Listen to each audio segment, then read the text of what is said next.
Sebab tu bila saya buat live, saya nak jual barang, dia kata beli RM2. Kemana saja anda pergi sebagai selebriti, anda diperhatikan. Cuma kadang-kadang kita tak sangka lah gambar kita sedang tengah berurusan kan, pembayaran ke apa ke, ada orang ambil gambar lah pula. Peminat saya teruja. Selagi diorang tak melampaui batas, tak menabur fitnah dan juga tak mengaitkan saya dalam keadaan yang tak sepatutnya tu, saya still okey lagi lah.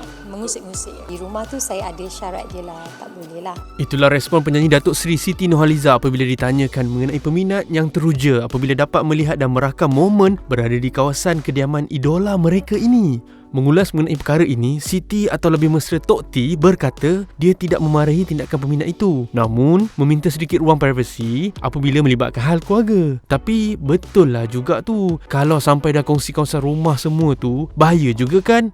Sebelum jawab hal tu, dengarnya sekarang ni Tok T sibuk dengan bisnes kan? Cuba cerita sikit. Alhamdulillah, sibuk tu kena kerja. Saya bekerja keras, suka bekerja.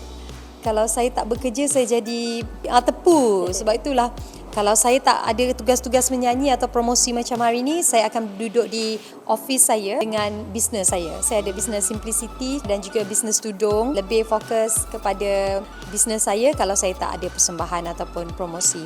Tapi kalau saya menuju ke konsert, saya akan sibuk dengan latihan, preparation. So, saya cuba bahagi masa saya dengan baik sebab ini adalah tanggungjawab saya yang besar. Di bawah saya tu ramai orang bekerja di bawah saya juga. So, saya suka sebenarnya untuk selalu explore, selalu bagi idea. Itu membuatkan saya semakin bertenaga lah. Cakap pasal explore kan, tengok sekarang Tok T ialah sibuk dekat aktif di TikTok kan. Meniaga pula tu kan. So macam mana boleh orang kata terfikir? Mungkin darah meniaga ni kan, bisnes ni daripada saya kecil. Daripada umur 10 tahun saya berniaga kuih. Seronok tengok orang yang nak lagi kalau anak-anak muda yang bekerja keras. Sebab saya start daripada muda juga. Saya tak ada zaman saya lepak-lepak semua, tak ada lah dengan kawan-kawan. Masa saya penuh dengan bekerja. Kalau boleh, saya nak ajak ramai lagi anak muda pandai cari duit. Muda-muda jadi jutawan. Muda-muda dah boleh miliki apa yang mereka impikan. Bantu keluarga, bantu orang susah. Sebab itu yang membuatkan kita rasa puas lah. Tak ada dalam dunia ni kan kepuasan selain daripada kita mengembirakan orang lain. Cakap pasal anak muda ataupun anak ni, ni saya nak selit lah sikit. Sebab apabila ada anak Tok T, orang kata join juga live. Itu Afwa dan juga Afia kan. Ramai yang macam suka tengok teletah mereka, terutamanya yang si kecil tu.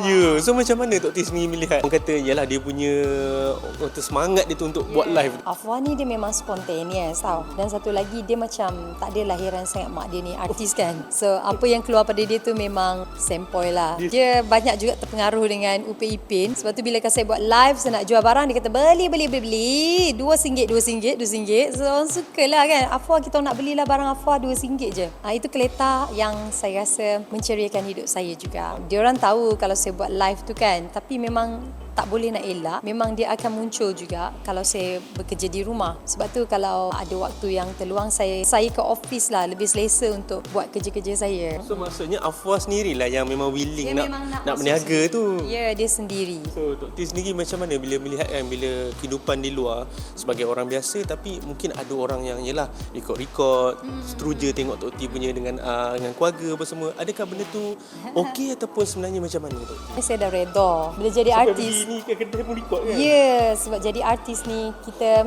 akan sentiasa terdedah segala benda lah. Kalau tak cakap orang akan tulis pasal kita ataupun orang ambil gambar kita. Kemana saja anda pergi sebagai selebriti, anda diperhatikan. Cuma kadang-kadang kita tak sangka lah gambar kita sedang tengah berurusan kan, pembayaran ke apa ke, ada orang ambil gambar lah pula. Kadang kita jadi diri kita lah kan, kita sempoi ke, kadang kita kaki kita nak relax ke apa kan. Lah dah nampak pula. Tapi it's okay. Bagi saya, peminat saya teruja. Mereka teruja selagi diorang tak melampaui batas, tak menabur fitnah dan juga tak mengaitkan saya dalam keadaan yang tak sepatutnya tu, saya still okey lagi lah. Mengusik-ngusik. Kalau yang setakat mungkin Tok T yang datang rumah kan, rekod walaupun di luar, Tok T rasa okey ke? Sebab kadang-kadang yelah bahaya juga untuk keselamatan kan. Privacy lah. Bagi saya rumah tu privacy. Kalau di rumah tu saya ada syarat dia lah, tak boleh lah. Kecuali lah memang kita panggil ada acara, tu saya okey je.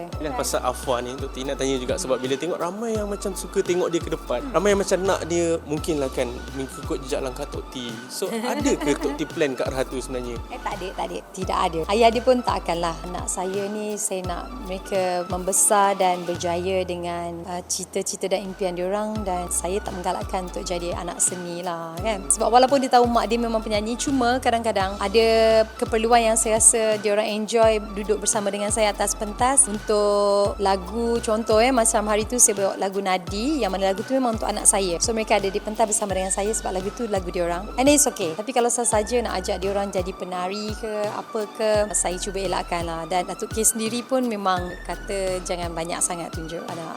Macam tu je lah. Tok T, ada tak plan mungkin jelah nak adik kepada Afwa ke macam mana ke? Ke dah memang last untuk kilang sebenarnya Tok T yang boleh berkongsi sikit? Alhamdulillah, saya bersyukur pada Allah, ini adalah rezeki yang tak terhingga, dapat sepasang cahaya mata dan juga sihat, comel, cergas, bijaksana. Allahu Akbar, ini adalah hadiah istimewa yang tinggal saya nak didik dia menjadi insan yang berguna. Itu je. Okey, terima kasih kepada peminat saya. Jangan lupa dapatkan ataupun terstream lagu Gemar Bumantara dan langgan lagu-lagu saya, album Gemar Bumantara. Terima kasih di atas sokongan anda. I love you so much. Terima kasih.